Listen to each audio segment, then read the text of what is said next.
Black is about to win a queen. Not a pawn. Not a knight. A full queen.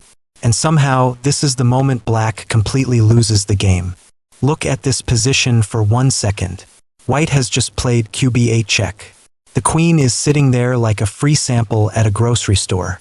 Black can take it. Black does take it. And then Black gets checkmated. To understand how we got here, we go back to Paris, 1858. Paul Morphy is at the opera, which apparently used to be a normal place to conduct chess assassinations. This game is famous because it teaches one of the most brutal chess lessons ever. If your king is stuck in the center, material is not money in the bank. It is a receipt from the crime scene. Morphy starts with e4. Black answers e5. So far, nobody is on fire. This is normal chess. Both sides have claimed the center. Everybody is pretending this will be civilized. But after nf3 and d6, Black already plays a little passively. Morphy immediately hits the center with d4. First practical lesson. When your pieces are ready to come out, open doors for them. Black pins the knight with bg4, which looks annoying, but then trades on f3. After queen takes f3, White has a queen developed, the center is loose, and Black has helped Morphy aim pieces at the king. Now Morphy plays bc4. This is quiet but deadly. He does not go pawn shopping. He does not ask, hey, is b7 available? He develops another attacker toward f7. Then qb3. One move, two threats. f7 and b7. This is how strong players make defense miserable. They do not ask you one question.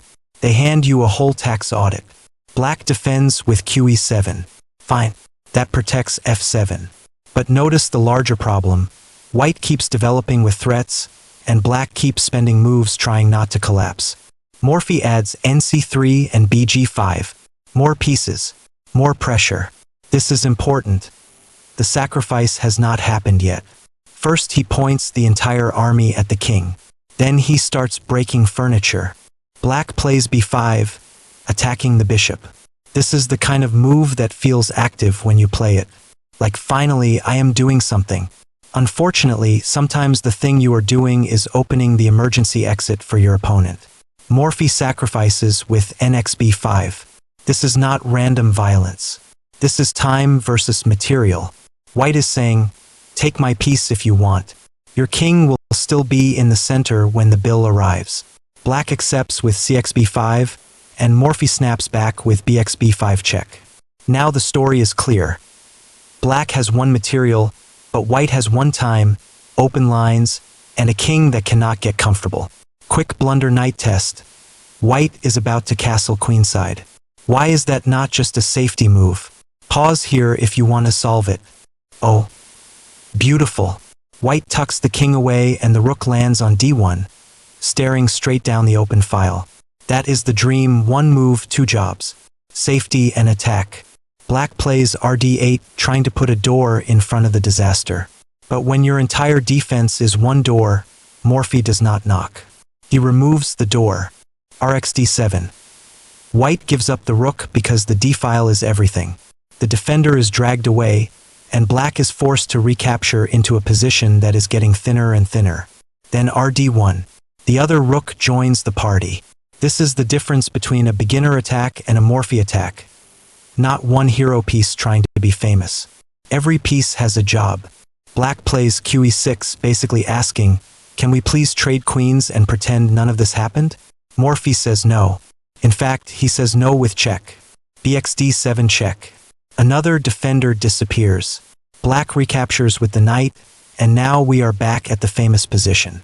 One defender is holding the entire roof up. Here is the puzzle. Black can take the queen. Be honest. In your own game, you are probably taking that queen in half a second. So what is the catch? The catch is deflection. The knight on d7 is not just a knight. It is the last defender of d8. The queen is bait. The real target is the defender. Black takes it. nxb8. Congratulations, you won the queen. Unfortunately, you also fired the only security guard standing between your king and checkmate. rd8 checkmate. No escape. No extra move. No refund. Black won material, but Morphy won the game because every white piece arrived before black finished development. The lesson is simple enough to remember forever. Do not count captured pieces while your king is still in the middle. Development is not decoration. Development is survival. I put the interactive version of this game on mychesscoach.ai with the key positions and puzzles from the exact game you just watched. Solve the queen bait puzzle yourself, then upload your own games and find the same patterns. So what do you steal from this game? First, when you are ahead in development, open the center. Closed positions forgive slow pieces. Open positions punish them. Second, before grabbing material, ask where your king is. If your king is still in the center, that free piece might be a very expensive souvenir. Third, in tactics, the most valuable piece is not always the queen. Sometimes it is the one defender stopping checkmate. Find that defender and the position starts talking. That is exactly why this game is now a lesson and puzzle set on mychesscoach.ai. Watch the story, solve the famous moments, then upload your own games and find your version of the same mistake.